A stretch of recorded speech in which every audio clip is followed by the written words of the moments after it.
Hello good evening students, how are you. NEET 2024 का form आ गया, registration start कर दिया। आप में से कई बच्चों ने रजिस्ट्रेशन फॉर्म भर भी दिया है, कुछ लोग भरने का प्रोसेस से गुजर रहे हैं। कई सारी डिफ़िकल्टीज़ आपको आ रही हैं, तो अगर आपको इमीडिएट कोई डिफ़िकल्टी आ रही है तो वेट करिए। कई बार सर्वर से सपोर्ट नहीं होता है, ये टेक्निकल मैटर है। धीरे धीरे एनटीए इनको थोड़ा दुरुस्त करता जाएगा एवरीडे। और शुरुआत में क्या है कि लोड भी बहुत सारा सर्वर पर है। आप ऐसे कुछ बच्चे जब लॉग इन कर रहे हैं तो नहीं हो रहा है, तो अगर लॉग इन करने में प्रॉब्लम बेटा आपको होती है तो एक इसका तरीका ये होता है कि आप दूसरे गैजेट से ट्राई करें, तो अक्सर वो प्रॉब्लम रिमूव हो जाती है। लेकिन फिर भी अगर नहीं होता है तो आप ऐसा करें कि कहीं आप पासवर्ड गलत तो नहीं डाल रहे हैं, तो उसमें भी कई बार छोटी मोटी गलतियां होती हैं, इसलिए आप उसको ध्यान से करें। और अगर सेम डे नहीं हो रहा तो नेक्स्ट डे करें। कई बार इंटरनेट का भी प्रॉब्लम होता है, तो आप किसी दूसरे प्लेस पे जा करके किसी दूसरे इंटरनेट कनेक्शन से जा करके करें, वो आपका भर जाएगा। इतना पैनिक लेने की ज़रूरत नहीं है, क्योंकि अभी टाइम है। सेम डे अगर ना भरे तो नेक्स्ट डे कर लीजिए। छोटी मोटी टेक्निकल प्रॉब्लम्स हैं, वो एनटीए दुरुस्त कर लेगा, तो इसको बहुत ज़्यादा पैनिक का विषय ना बनाएं और आप पॉजिटिव माइंडसेट से अपनी पढ़ाई करते रहिए। एनीवे, इस वीडियो में बेटा हम बात करेंगे कि ये जो कोड को लेके इशू है कि क्या कोड भरें। हम 12th पास स्टूडेंट हैं तो हम क्या कोड भरें, हम बीएससी परस्यू कर रहे हैं तो हम क्या कोड भरें, कुछ बच्चे बीएमएस बीयूएमएस कर रहे हैं वो कैसे करें। इसी तरह के बहुत सारे क्वेश्चन हैं। इस बार जो कोड दिए गए हैं वो 0 से 7 तक दिए गए हैं, तो इन कोड के बारे में ही इस वीडियो में चर्चा करेंगे। कोड 1 बेटा उन सभी स्टूडेंट्स के लिए है जो 12th अपियरिंग है, यानी आप 2022 में अभी फरवरी और मार्च में बोर्ड का एग्जाम देने जा रहे हैं, तो इसमें कोई डाउट नहीं है। आप 12th बोर्ड के स्टूडेंट हैं। इस साल 2024 में 12th का एग्जाम किसी भी बोर्ड से, इंडिया के अंदर के किसी भी स्टेट बोर्ड से, सीबीएसई बोर्ड से, आईएससी बोर्ड से, कहीं से भी दे रहे हो, आप अपने कोड को 01 लिखेंगे। अब आया कोड 2 क्या है। Code 2 12th pass out students का है। जिन बच्चों ने 2023, 2022, 2021 या उससे पहले भी, क्योंकि एज लिमिट तो है नहीं नीट में, तो आपने कभी भी 12th पास किया हो तो आप कोड 2 भर सकते हैं। हाँ, गैप सर्टिफिकेट जो है वो आपको बाद में काउंसलिंग के समय देना होगा, इसलिए आप ये चिंता न करें। गैप सर्टिफिकेट आपको भी बनवाना पड़ेगा, वो काउंसलिंग के वक्त आएगा, उस समय देखा जाएगा। उन बच्चों के लिए जिन्होंने 12th 2023 या उससे पहले किया है वो कोड 2 भर सकते हैं, वो चाहे कुछ भी परस्यू कर रहे हो। हो सकता है बेटा आपने 12th पास करके बीबीए परस्यू किया हो, बीसीए कर रहे हो, या आप बीकॉम कर रहे हो, लेकिन आपका मन हो कि मुझे एमबीबीएस देना है, एमबीबीएस की तैयारी करनी है, आप कोड 2 डाल दीजिए। कोड 3 उन बच्चों के लिए है जिन्होंने पीयूसी यानी प्री यूनिवर्सिटी कोर्स या पीडीसी प्री डिग्री कोर्स किया हुआ है। ये कर्नाटका बोर्ड के स्टूडेंट्स के लिए स्पेशली है। मतलब जिन बच्चों ने कर्नाटका बोर्ड से 12th किया हुआ है वो कोड 3 डाल सकते हैं। कोड 4 आइएगा। अगर आपका एडमिशन 12th पास करने के बाद किसी प्री मेडिकल कोर्स में है जो 4 से 5 साल का है, जैसे कि बी फार्मा है, बीएएमएस है, बीएचएमएस है, बीयूएमएस है, बीडीएस है, आप किसी तरह का कोर्स कर रहे हैं 12th पास करने के बाद, तो ये प्री मेडिकल कोर्सेज में अगर आप एनरोल्ड हैं, जिनके नाम मैंने भी बोले, B pharma, BHMS, BUMS, BSc nursing भी आप इसमें रखिए, बीएससी नर्सिंग, इन सभी में अगर आप एडमिशन लेकर के कर रहे हैं तो आप कोड 4 डाल सकते हैं। अगर आपको लगे कि मुझे ये हाइड करना है, मुझे बताना ही नहीं है एनटीए को कि मैं बी फार्मा, बीयूएमएस, बीएचएमएस कर रहा हूं, तो आप कोड 2 डालिए, कोई टेंशन नहीं है। लेकिन आपको गैप सर्टिफिकेट का जुगाड़ करना पड़ेगा कि भाई ये गैप हम कैसे, ये गैप हमने क्यों किया। लेकिन अगर आप चाहते हैं कि गैप सर्टिफिकेट में मैं बीएमएस कर रहा हूँ, बीएचएमएस कर रहा हूँ, या ये कोर्स कर रहा हूँ, मैं यही जा करके उस कॉलेज या इंस्टीट्यूट से लिखा करके गैप सर्टिफिकेट में शो करूंगा, तब फिर आप कोड 4 डालिए।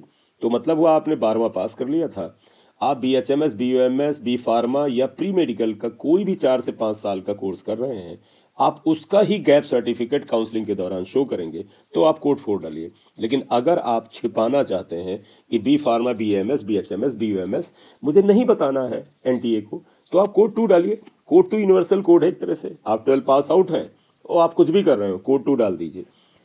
कोड 5 ये बीएससी फर्स्ट ईयर या सेकंड ईयर स्टूडेंट्स के, मतलब those who are appearing in BSc with any 2 subjects of PCB plus English. Condition यहाँ है कि बीएससी में आपके पास फिजिक्स, केमिस्ट्री और बायो में से कोई 2 सब्जेक्ट रहे हैं फर्स्ट ईयर या सेकंड ईयर में विद इंग्लिश के साथ, तो आप कोड 5 मेंशन करिए।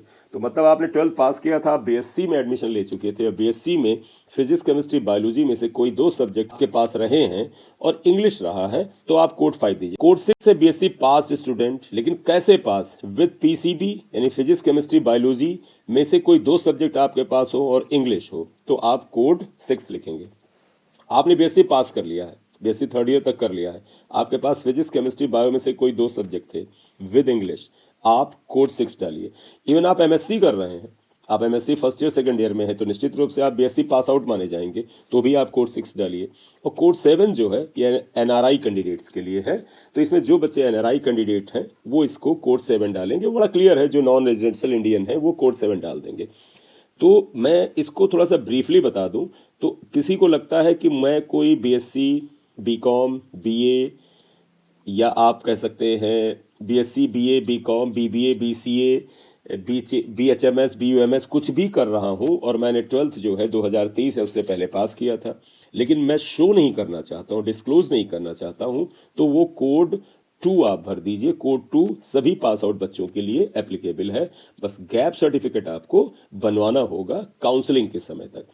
इसी के बारे में मैंने नोट यहाँ लिखा है, देखिए आप जरा सा। If you have pass 12th and doing any course, BSc, MSc, B pharma, BBA, BCA, anything, and you can fill code 2, मतलब आप इन चीज़ों को फिर डिस्क्लोज नहीं कर रहे हैं। तो ये मेन पॉइंट्स हैं। एक बार मैं इसको 1 लाइन में बता दूं। कोड 1 वो बच्चे भरेंगे जो 2024 में 12th बोर्ड का एग्जाम दे रहे हैं, किसी भी बोर्ड से, सीबीएसई, आईएससी, स्टेट बोर्ड, किसी से।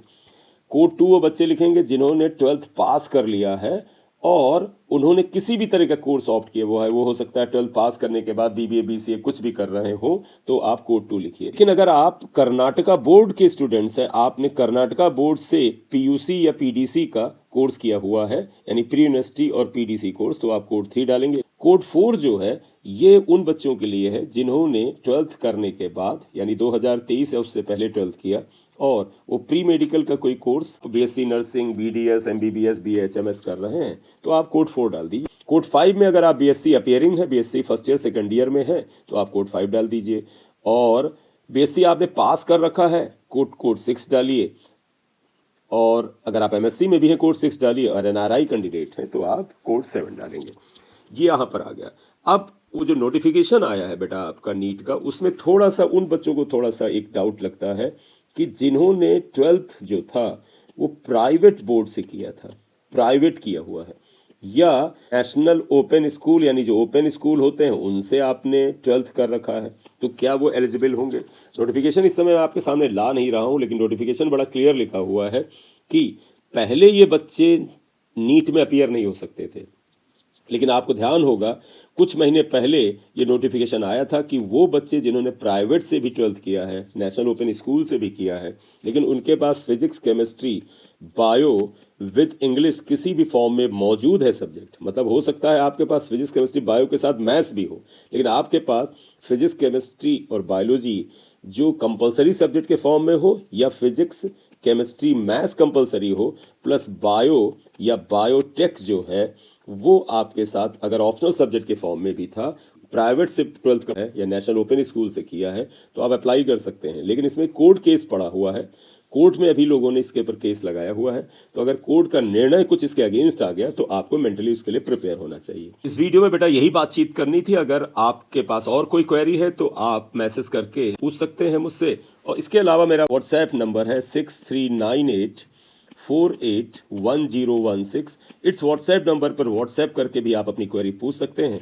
और अगर आपको पेड काउंसलिंग करानी है नीट 2024 की, और उसमें आपको फॉर्म भरने से लेकर के एंड तक मदद चाहिए, तो 15,000 के फीस पर आपकी पूरी counselling from the day of the submission of the form से लेकर के आखिरी तक, जब तक आपको कोई कॉलेज आपके रैंक के हिसाब से अच्छा नहीं मिल जाए, काउंसलिंग आपको मैं 15,000 रुपये में प्रोवाइड कराऊंगा। इसमें मैं खुद पर्सनली एक सारी काउंसलिंग करता हूं। इसके लिए आपको इसी व्हाट्सएप नंबर पर आपको अपना मैसेज करना होगा, अपना डिटेल देना होगा, फिर मैं आपके साथ शेयर करूंगा कि फीस कैसे डिपॉजिट करनी है और काउंसलिंग कैसे स्टार्ट करनी है। Thank you very much for watching the video. This is M Singh sir here.